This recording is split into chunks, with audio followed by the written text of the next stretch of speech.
Bunyi mengekek guys. Kik.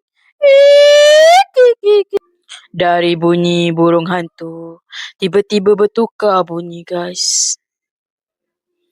Waktu tu saya pun toleh berfikir, kenapa burung hantu ikut aku Saya pun toleh tengok kawasan tu. Gelap guys, segelap-gelapnya.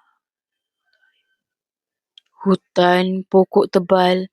Tiba-tiba saya nampak benda putih guys. Benda tu tengah duduk dekat pokok. Tengok saya. Saya pun lari.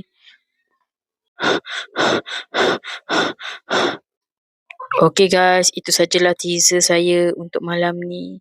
Kalau nak dengar bunyi yang lain, nantikan malam ni. Okey guys. Jangan lupa subscribe, like dan share. Bye. Stay tuned.